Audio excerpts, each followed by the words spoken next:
मेरे को भी मेरी माँ की याद आ गई। भाई साहब की बातें सुन रहा था, आंखें भरी हुई हैं, लेकिन फिर भी मैं कुछ बातें कहना चाहता हूँ मेरी ज़िंदगी से ही जुड़ी हुई। मुझे नहीं पता अनाथ आश्रम किस लिए बना रखे हैं, और ना ही मुझे ये पता वहाँ किसकी माताएं रहती हैं, लेकिन मेरे अंदर एक दुख है, एक दर्द है। मैं कोई समाज सेवी नहीं हूँ और ना ही मेरा नाम हर्ष है। मैं अपने जीवन की बातें बताता हूँ। मैं 7 साल का था, मेरी माता जी को चोट लग गई थी, रीढ़ की हड्डी टूट गई थी। सफदरजंग हॉस्पिटल है एक, बचपन में नाम सुना था, दिल्ली के अंदर, अब तो देख भी लिया। उसके बाद मेरी माँ 1 हफ्ते तक तड़पती रही। ना ही हमारे पास कोई सिफारिश थी, ना ही उस टाइम पे हमारे पास कोई पैसा था। पैसे के अभाव के कारण मेरी माता जी का इलाज नहीं हो पाया और मेरी माँ स्वर्ग सिधार गई। जिस समय मेरी माँ दुख में थी, दर्द में थी, मेरी माँ ने जो मेरा नाम रखा था, वो मेरा नाम मेरे हाथ पे, मेरा नाम हरीश रखा था। मैं थोड़ा सिद्धांती हूं, मेरे हाथ पैरों पे कुछ ना कुछ टैटू होंगे, लेकिन उन सब चीजों का कोई ना कोई मतलब है। मेरी माँ की बोलते समय जुबान लड़खड़ाती थी। मेरी माँ जब मेरे से पानी मांगती थी तो वो हरीश नहीं बोल पाती थी, वो मेरे को हर्ष बोल पाती थी। मेरी माँ तो नहीं रही, लेकिन मैंने यही सोचा था, जो मेरी माँ की जुबान से मेरा नाम निकल रहा ना, मैं ये चाहता हूं सबकी जुबान से आने वाले समय में वही नाम निकले। और एक मेरा छोटा भाई बोल रहा था गरीबी के बारे में कुछ बात। पहले तो मैं आप लोगों को बता दूं, आज लगता है भाई ठीक ठाक कपड़े पहन रहा है, ठीक ठाक नहा धो के रस छिकारा खड़ा है। 7 साल की उम्र में माता जी चली गई थी, उसके 6 महीने बाद दादा दादी स्वर्ग सिधार गए थे। पापा इतना बड़ा झटका सहन नहीं कर पाए थे, जिसके कारण पागल हो गए थे। कम से कम 4 से 5 साल तक रोहतक पीजीआई में इलाज चला। मात्र 14 साल की उम्र में मैं जो बड़े बड़े ट्रक होते हैं, रोडी डस्ट के ट्रक खाली कर रहा था, और उसको खाली करने की जो दिहाड़ी होती है वो 300 रुपये मिलती है, जिसको मिलके 2 या 3 आदमी करते हैं। मेरी उम्र कम होने के कारण मेरे को 150 रुपये मिलते थे। काम मैं उनके जितना ही करता था, लेकिन मेरे को आधी दिहाड़ी मिलती थी। 6ठी क्लास में 12 रुपये फीस होती थी सरकारी स्कूल की, मैं दे नहीं पाता था। मेरी पढ़ाई बहुत ज्यादा वीक रही है, बहुत से भी बहुत ज्यादा वीक रही है, क्योंकि मैं पढ़ नहीं पाया। मेरे ऊपर कोई दबाव नहीं था, मेरे को कोई संभालने वाला नहीं था। लेकिन जीवन में मेरी मां ने 2 चीजें सिखाई थी। बेटा, एक तो नशा मत करना, एक किसी भी बहन बेटी को गलत नजर से मत देखना।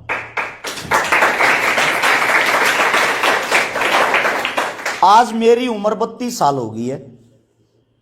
32 साल की उम्र में आज तक मेरे को किसी भी नशे का ये भी नहीं पता है इसका टेस्ट क्या होता है। और सिवाय अपनी औरत के, जो मेरे सगे संबंधी, जैसे कि मेरी जो साड़ी भी, मैं उसको भी बहन कह के बुलाता हूं।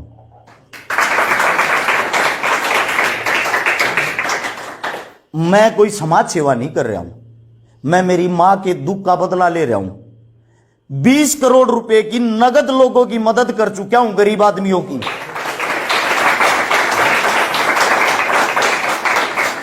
700 से 750 उन परिवारों की मदद कर चुका हूं जिनके घर पीने के पानी के लिए मटका भी नहीं था।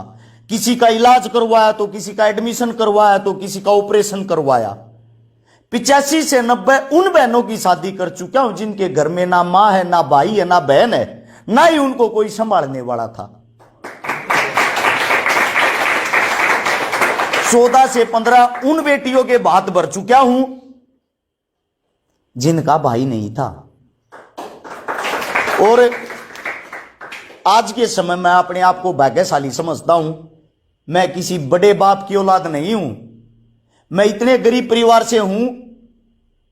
आजकल लोग अंदाजा लगाते हैं, हर्ष छिकारा 1 किलो का कड़ा पहनता है, हर्ष छिकारा अच्छी वॉच पहनता है, हर्ष छिकारा अच्छे जूते पहनता है। उसके पीछे की गरीबी किसी को नहीं दिखती। इतने दिन जो मेहनत की वो किसी को नजर नहीं आती। सैकड़ों से ज्यादा आंदोलन कर चुका हूं। अकेले 2019 में 57 आंदोलन किए हैं। जो मेरी बहन बेटियों की इज्जत के लिए, इज्जत को तार तार करते हैं ना, जो बलात्कारी होते हैं, जो पाक्सो कानून पास हुआ है कि 14 साल से कम उम्र की बच्ची या बेटी के साथ अगर दरिंदगी हो तो सीधी फांसी हो, उसके लिए अरश शिकारा ने अकेले ने 7 आंदोलन किए हैं।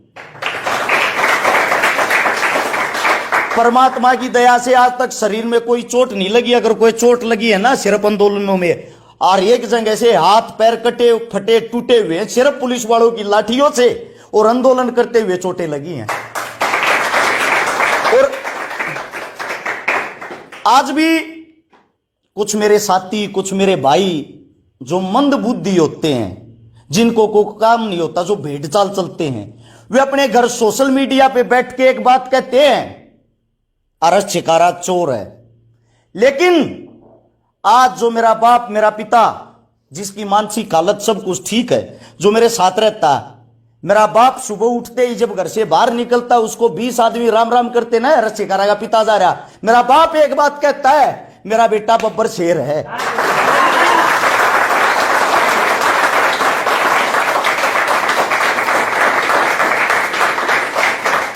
वैसा किसी के पास भी आ सकता, कहीं से भी आ सकता, कभी भी आ सकता है। मेरे साथियों, इज्जत नहीं आती। जो आप कमाने लग रहे हो ना, और जो कमाओगे वो इज्जत है जो अनमोल होती है, जिसकी कोई कीमत नहीं होती। आने वाले समय के आप लोग स्टार हो, अपनी इज्जत तार तार मत होने देना साथियों। उंगलियां उठाने वाले ऐसे ही रह जाएंगे। ये मैंने मेरे जीवन की सच्चाई बताई है। मैं अपने जीवन की जो सच्चाई वो इसलिए बता रहा हूं, मेरे मन में भी बार बार एक ख्याल आए, मैं मर जाऊं, मेरा क्या जीवन है। 2016 में ही मेरी शादी हुई है। जिस वक्त मेरी शादी हुई 64.5 लाख रुपए का मेरा कर्जा था। जिस वक्त शादी हुई, मेरा भाईचारा बहुत बड़ा है और मेरा भाईचारा पागल भी है। मेरे को मांगने से ही पैसे दे देता है। मेरा भाईचारा ही है जिसने कड़ा दिलवा रखा, घड़ी दिलवा रखी, कपड़े दिलवा रखे, सब कुछ। सच बताऊं तो 1 इंच जमीन भी नहीं है मेरे पास। ये मेरी रियलिटी है। अभी अभी मैंने 80 गौशाला में जो टूटी फूटी गौ माताएं होती है ना, जिनका कोई इलाज नहीं करता, जो रोडों पर घूमती हैं, आवारा गौ बोलते हैं जिनको, उन गौ माताओं के लिए 30 लाख रुपए का मोल किला जमीन दान दी है लेके। लोग सोच रहे हैं सब दिखावे के लिए कर रहे हैं, दिखावा है ये। मैं सभी साथियों को एक बात कहता हूं, ये दिखावा करके तो देखो साथियों, ये दिखावा करके देखो। कैया के नाम होते हैं ता बदनाम होते हैं, कई बदनाम होते हैं ता नाम होते हैं। आप सबका और हमारा नाम हुआ तो हम बदनाम हुए हैं। लोग ऐसे ही लगे रहेंगे, ऐसे ही चलते रहो। मंजिल बहुत नजदीक है। 0 से आप 10 पर आ चुके हो, अब 100 की स्पीड पर चलना आप लोगों के हाथ में है। बहुत ज्यादा प्यार प्रेम मिला, बहुत ही अच्छा लगा यहाँ के। मैं फिर दोबारा से ये बात कहता हूं, जो पढ़ाई में, गरीबी में मेरी कसर रही थी, कमी रही थी, अरश शिकारा आप लोगों को बता देना चाहता, आज मैं वो पूरी कर रहा हूं। हाल फिलहाल ग्रेजुएशन कर रखी है, आयुर्वेदा कर रखी है, लॉ का फाइनल ईयर चल रहा है। और पढ़ा लिखा नहीं हूं मैं, पढ़े लिखे तो एक से एक है, बहुत ही जबरदस्त इंसान हैं जिनके पैर धो धो पीने चाहिए। जैसे कि मैं यहां बैठे हुए इंसानों की बात करता हूं, मेरी बहन जिसका बोलने का तरीका अलग था, एक भी शब्द ऐरा पैरा कैसे हो जाए। ये वो एक मेरा भाई था पीछे, ये लंबा भाई, नाम तो मेरे दिमाग से निकल गया, क्या नाम भाई का? दीपक भाई। इसकी आवाज में जो करारापन है ना, बहुत कम आदमियों की आवाज में होता है। मतलब आप लोगों को, हर इंसान के अंदर कुछ ना कुछ खास बात है, कुछ ना कुछ अच्छी चीज होती है। जो भी आप लोगों के अंदर अच्छी चीज है ना, उसको निखार कर बाहर लेके आए, किसी की कॉपी ना करें। 100% आप लोग कामयाब हो गए, क्योंकि आपको भगवान देख रहा है। एक बात आप लोगों को बता देता हूं, भगत सिंह जिस समय जेल में था ना, उसके दिल दिमाग में एक चीज का दुख था, सांड्रस मारने का। आजादी कभी भी खून खराबे गोली से नहीं आई, कलम से आई है।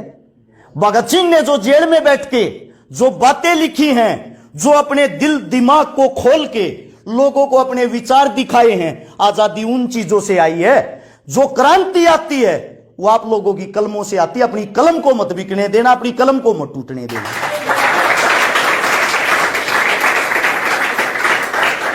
मेरी बात ज्यादा लंबी चौड़ी होगी, माफी चाहता हूं। सभी साथियों ने इतना प्यार दिया, सभी बहनों ने इतना प्यार दिया, आप सभी का धन्यवाद। राम राम, जय हिंद।